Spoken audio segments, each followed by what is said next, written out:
continuing with Perek Gimel of Hilchos Beis Habechirah, and today we're going to focus on the last halacha of Perek Gimel, which speaks about the kiyar. More specifically, we're going to focus on the Muchni.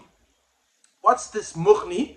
So you have a Mishnah which says that there was a Kohen Gadol, his name was Ben Katan, and he made this Muchni. The Mishnah doesn't explain what this Muchni is, but he made a Muchni, and the purpose of this Muchni was that the water should not become pasalbalina. The water in the kiyar. Now, if water sits in a kli sharis, a kli which is kaidesh, a whole night, it becomes pasal.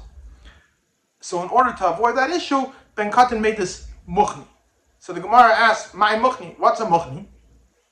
So the Gemara says, "Amar Abaye, Gilgula dav meshakle." A Muchni is a gilgula, a wheel, or a pulley system that would lower the kiyar into a pit of water, and that way it wouldn't become pasalbalina. Why? This is a concept called zriya. It's used in mikvahs.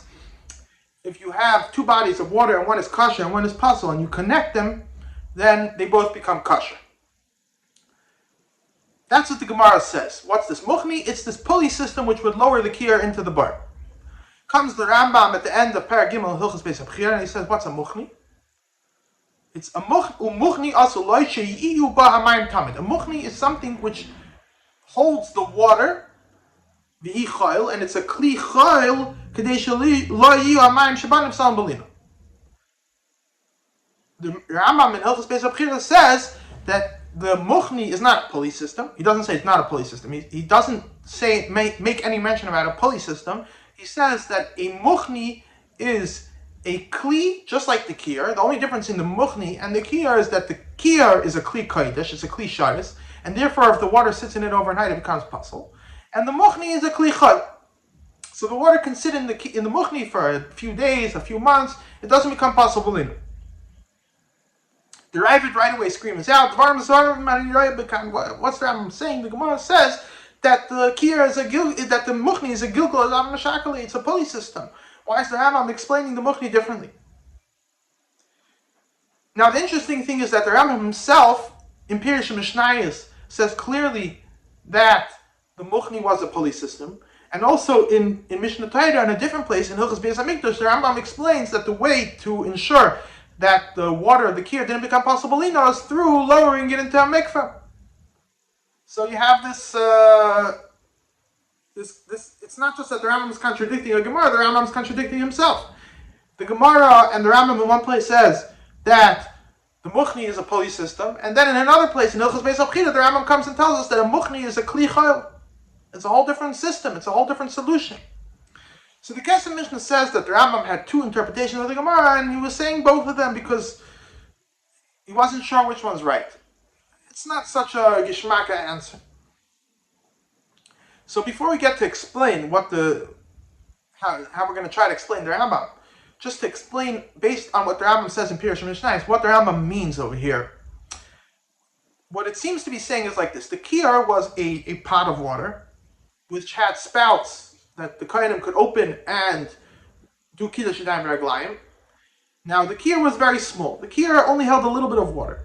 Sitting on top of the kiyar was a huge basin of water, and there was a little hole on the bottom of this basin.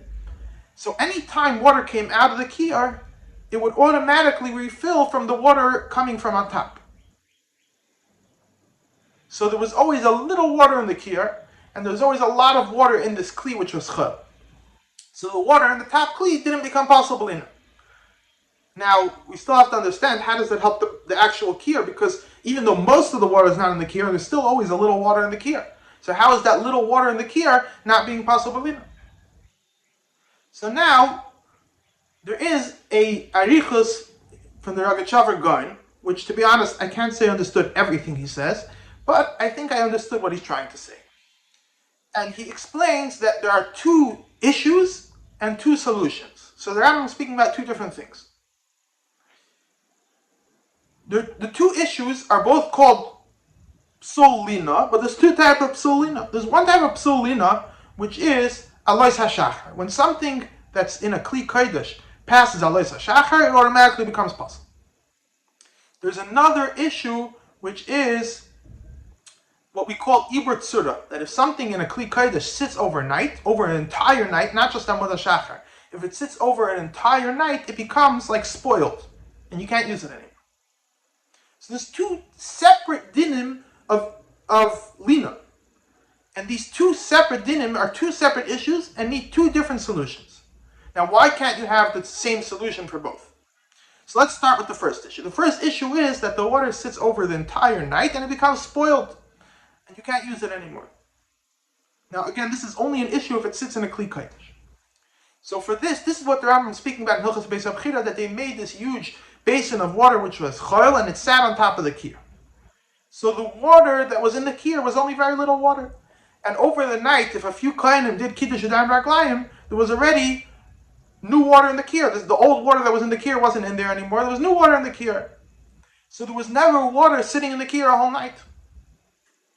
So you don't have the issue of ibur tzura, of lina a whole night. Then there's another issue. There's another issue of alois hashachar. Even if you don't have the same water sitting in the kir all night, whatever water is sitting in the kir by alois hashachar becomes pasalina. So in order to solve that issue, they had this gilgul adav mashakle. They had this pulley system which would lower the kir into a mikveh right before alois hashachar and pick it up right after alois hashachar. So the water was not, halachically, in halachic terms, the water was not sitting in the kir during alois hashachar, it was sitting in the mikveh, because they did zriyah. So therefore, the water would not become possible by alois hashachar. Now, why can't the second solution help for the first issue?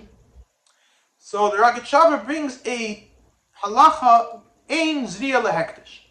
The Gemara says that zriyah, this concept of connecting two bodies of water to a machshir, one from the other, does not work for hektish.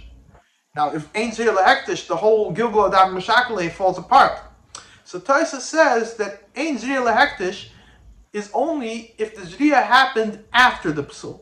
But if the zriyah happened before the psul, in other words, if in the entire time that the psul would have happened, there was zriyah, so then we say there is zriyah for hektish. So what comes out like this: you can't have the water sitting shakua in the bar the whole night. You can't have the water in the bar the whole night. You need to have a kir at night. If you're going to just lower the kir at alois hashachar into the water, it doesn't help to be machshir the water that was sitting a whole night. So even if you use the pulley system to lower the kir into the water, you still need a solution to make sure that the water was not sitting in the kir the whole night. So that's why there was two solutions. Ben Katan made two solutions. One solution he made was that he made a kli sitting on top of the kir, so the water should never be in the kir an entire night. And the second solution he made is that they made a pulley system to lower the kir into the bar, so at the end of the night, by alois hashachar, there should be no water, halachically speaking, sitting in the kir.